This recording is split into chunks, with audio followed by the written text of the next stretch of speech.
May Allah be pleased with our mother Aisha, radiyallahu ta'ala anha. You know, for us, we get such a glimpse into the life of the Prophet ﷺ through her hundreds and hundreds and hundreds of narrations and her willingness to share the arguments, to share the jokes, to share all moments from the life of the Prophet ﷺ. And that's not just something we would crave. Even the Sahaba wanted to hear from Aisha. They wanted to sit with her and hear from her what the Prophet ﷺ was like at home. And the next generation, the Tabi'een, they wanted to come to her and sit with her and ask her, what was he like, sallallahu alaihi wasallam? And so when we're interacting with these narrations, think of yourself sitting with Aisha radiallahu anha, even though you know him, sallallahu alaihi wasallam, and asking her, you know, what was he really like, sallallahu alaihi wasallam, with you when he was at home?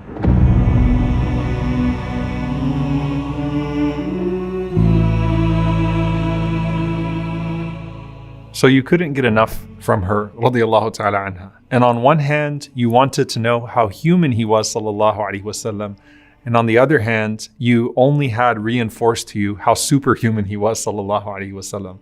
What I mean by that is that when Aisha radiallahu anha was asked, you know, what was he like? And when they were asking her that, it was, you know, implying, you know, did he used to take a break in any way? I mean, the Prophet ﷺ surely would come home and he would be exhausted, right? And Aisha radiallahu anha says, actually, he was a human being like all other human beings. When he would come home, sallallahu alaihi wasallam, he would remove the lice from his own clothing. He would milk his own goats. He would do work himself. He would serve his own family. He would tie his own camel. He would feed his animals, sallallahu alaihi wasallam. He would eat with servants. He would knead the dough with them. He would carry his own groceries, sallallahu alaihi wasallam.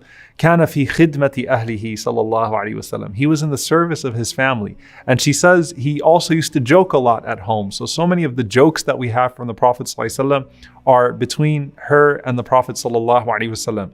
And he had this amazing attention to detail with his family and with whatever guests were in his home. So the Prophet ﷺ would ask me, you know, what part of the glass I drank from, and he would drink from it, sallallahu alaihi wasallam. Aisha radiallahu anha, she would laugh and she would smile when she would talk about the Prophet ﷺ kissing her because of how emotional it would make her and how much joy that used to bring her. And if you were a guest in his home, the Prophet ﷺ would personally serve you. So when he came home, the Prophet ﷺ, it's not like he just, you know, figuratively, you know, just knocked out on the couch, alayhi salatu wasalam, and had nothing to give his family. He gave everything to his family, sallallahu alaihi wasallam, and that was something special about him. And the other implication of that was the Prophet ﷺ's consistency. So when she's asked, how was he, sallallahu alaihi wasallam, at home? She says, Kana khuluquhu al-Qur'an. That's the greatest praise she could have given him. That his character was the Qur'an. Everything he taught you, he was, sallallahu alaihi wasallam. And in one narration, she even said, Iqra'u in shi'tum, qad aflaha al-mu'minun, alladhina hum fi salatihim khashi'un. If you want, you can read Surah Al-Mu'minun, the first 10 ayat. Hakadha kana khuluqu Rasulillahi sallallahu alaihi wasallam. That's what the character of the Messenger of Allah sallallahu alaihi wasallam was like.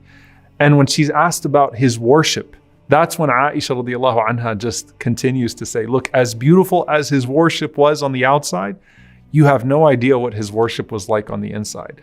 She was asked about what his qiyam was like, and particularly in Ramadan. And she said that Rasulullah sallallahu alaihi wasallam used to pray 11 rak'ahs in Ramadan or in other months. And he used to offer 4 and then 4, and then he would offer 3, and then he would offer his witr, sallallahu alaihi wasallam.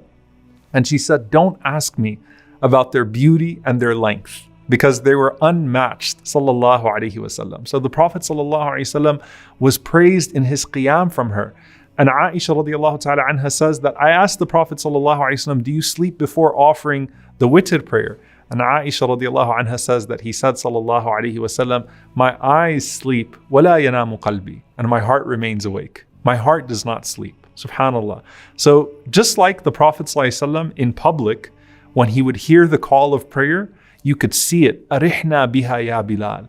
Comfort us with it, O Bilal. And he would rush to the prayer. At home, sallallahu alaihi wasallam, his relationship with his Lord was the thing that his family noted the most.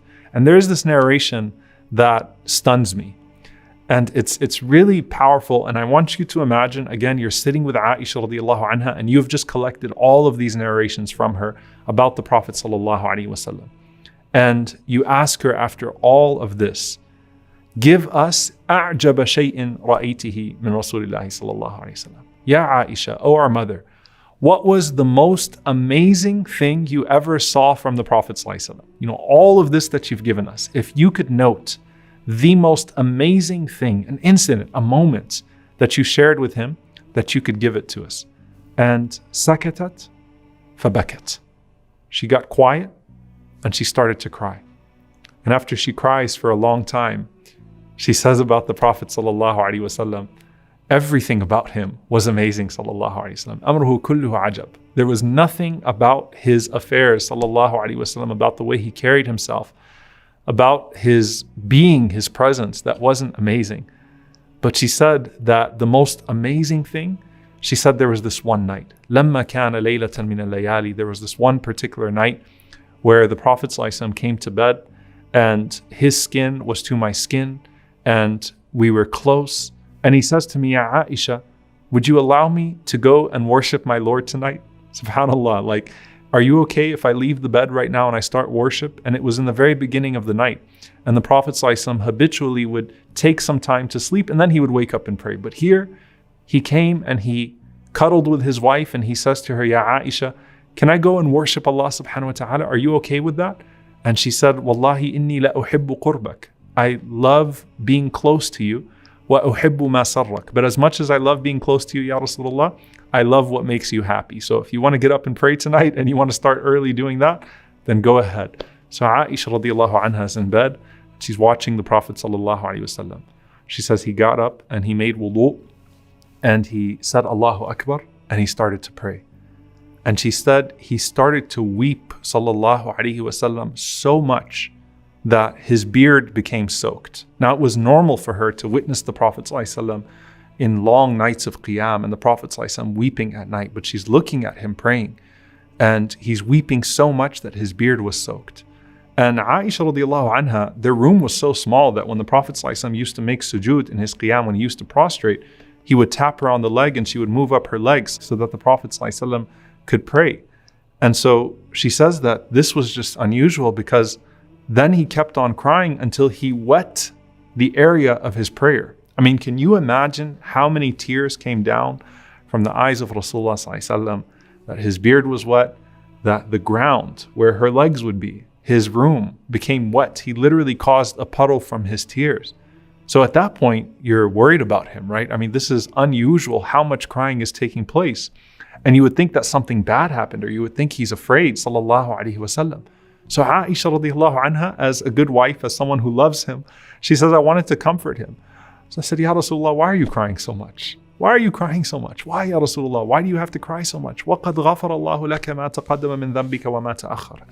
And Allah has forgiven you for everything that you have done in the past and everything that you will do. And the Prophet ﷺ responds and he says, Ya Aisha, أَفَلَا أَكُونُ عَبْدًا شَكُورًا. O Aisha, should I not be a grateful servant?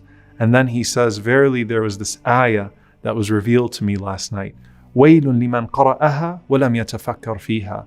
Woe to the one who reads it and does not go into contemplation. إِنَّ فِي خَلْقِ السَّمَاوَاتِ وَالْأَرْضِ وَاخْتِلَافِ اللَّيْلِ وَالنَّهَارِ وَالْفُلْكِ الَّتِي تَجْرِي فِي الْبَحْرِ بِمَا يَنْفَعُ النَّاسِ. Indeed, in the creation of the heavens and the earth, the alteration of night and day, and the ships that sail the sea, والفلك التي تجري في البحر بما ينفع الناس وما أنزل الله من السماء من ماء فأحيا به الأرض بعد موتها وبث فيها من كل دابة. And the rain that Allah subhanahu wa ta'ala sends down from the heavens, reviving the earth after its death, and the way that Allah scatters His creatures throughout the earth. والسحاب المسخر بين السماء والأرض. And the shifting of the winds and the way that the clouds differ between the heavens and the earth. لَآيَاتٍ لِقَوْمٍ يَعْقِلُونَ. In all of this is a sign for people of understanding. So Aisha radiallahu ta'ala anha is witnessing an ayah, a sign of Allah subhanahu wa ta'ala in front of her. And the sign of Allah subhanahu wa ta'ala in front of her, which is the Prophet sallallahu alaihi wasallam, is crying because of these signs of Allah subhanahu wa ta'ala that Allah has still left for us should we be people of understanding. صلوا عليه صلوا عليه